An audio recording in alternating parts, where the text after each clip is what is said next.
Today, we're talking about mental health essentials for parents, the basic knowledge and skills to support your child.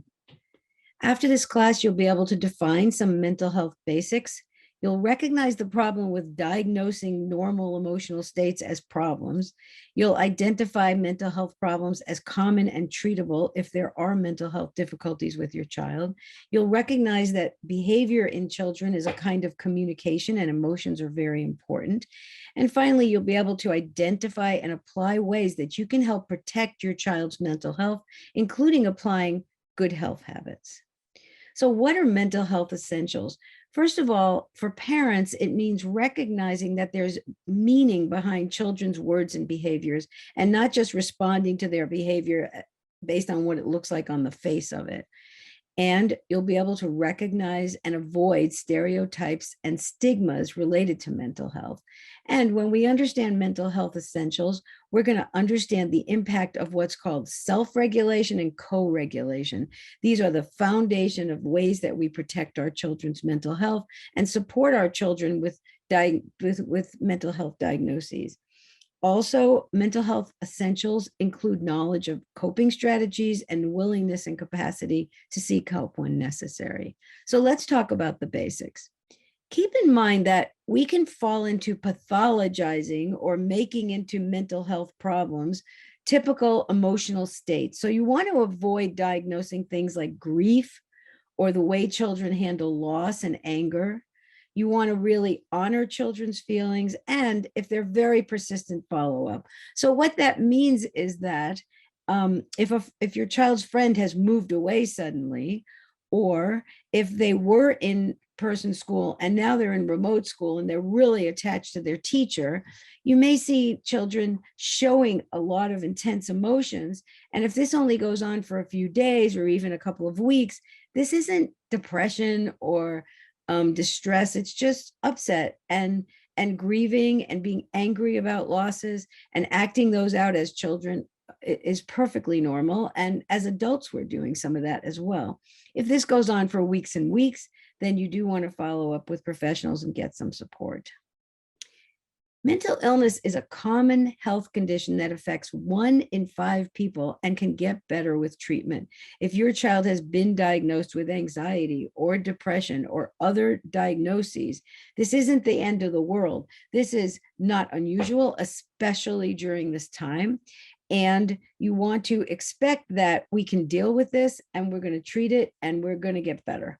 When children get most of their information from the media, which tends to stigmatize things and make them into stereotypes, they don't really understand that people with mental health conditions lead productive and fulfilling lives, and that they probably know people with mental health conditions, but may not recognize them because they're being treated. When kids are exposed to accurate, non-stigmatized information, they tend to be more accepting, and if they receive a diagnosis, to feel less alone and less distressed about it.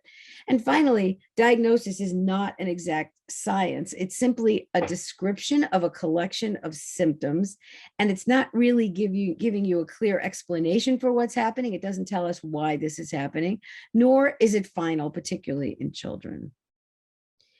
And most importantly, keep in mind that behavior is communication.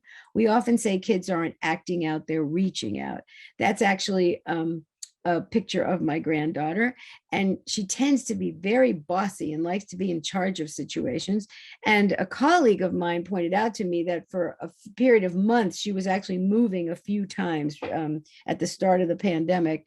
And her nanny had changed, and her neighborhood had changed, and she was living in several different places. And what I noticed was that her tendency to be in charge of things really increased, and she got a lot more bossy. And my colleague pointed out to me that when kids feel anxious about their world changing a lot, they try to control what they can control. So in her case, she became more controlling. Now, you could respond to that with trying to get her to not be such a boss and tell her that people don't like when she orders them around. Or you can help her calm down and help her feel more at ease and recognize that this is somewhat predictable under the circumstances. And we're going to help her calm her feelings by calming ours and refraining from criticism or reminding or lecturing. And you really want to approach children's behavior with curiosity. What is my child trying to communicate? Even talking back, listen to what they say when they're talking back. I recently heard a teenager say to a parent, you're always finding out what's wrong. You never see what's right about me. And that teenager was giving their parents some very real feedback, and it's being delivered in a kind of obnoxious way. So it's hard to hear and hard to recognize. But in fact, this parent tended not to talk about positive behaviors and to focus a lot on correcting negative ones. So be curious about your child's behavior and listen. You don't have to respond to children's behavior right away. You can stop and think. It isn't even misbehavior. Just take a minute and think. Refrain from trying to fix everything from your child, being that problem solver for your child, and taking all the frustrations out of their life. You want to recognize who owns any given problem. And actually that is something you can learn in our class called Be Your Child's Emotions Coach, figuring out which problem belongs to my child and which problem do I have to help solve. And feelings are important. Emotional states are one of the most important aspects of our lives. They really rule everything. They give us purpose, they set our priorities, and they focus our thinking and motivate us. So learning to listen to feelings and manage feelings and communicate feelings is all very, very important for kids. And we want to learn how to do it for our kids. When we ignore feelings, they tend to grow stronger. Now, sometimes if your child is having a meltdown because they want to go to McDonald's and you don't want to go to McDonald's right now, you don't have to necessarily pay a lot of attention to those feelings. You can say, we're not going to McDonald's right now, and I see that you're really sad and I really don't want to talk about it anymore. Sometimes we talk about children crying as water power, using tears to get their way, but that's very different than an authentic show of emotions. And I think most of us can notice the difference.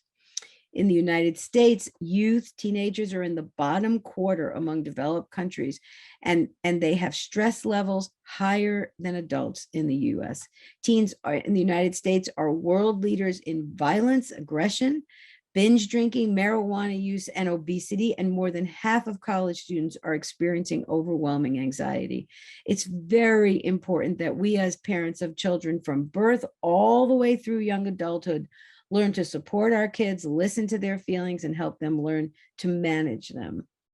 When an emotionally skilled teacher is present in a classroom, students are less disrupted, they focus more, and they perform better. And this is true with parents as well. You want to pay attention to how much energy and time are you spending focusing on achievement and obedience as compared with helping build confidence, kindness, a sense of purpose, and how to make relationships. Where are you spending your focus with your kids? All of these help with supporting mental health in kids. So how can we really help? The most powerful tool you have is what we call self-regulation and co-regulation. Self-regulation is the ability to recognize when we're upset and calm our brains. It's the ability to regulate our moods. For some of us, that means a certain kind of breath. For some of us, it means prayer. For some of us, it means visualizing something that calms our brain. But the first step is even noticing if your brain isn't calm. Some of us are in a constant state of agitation, and we may not even recognize that we're in distress.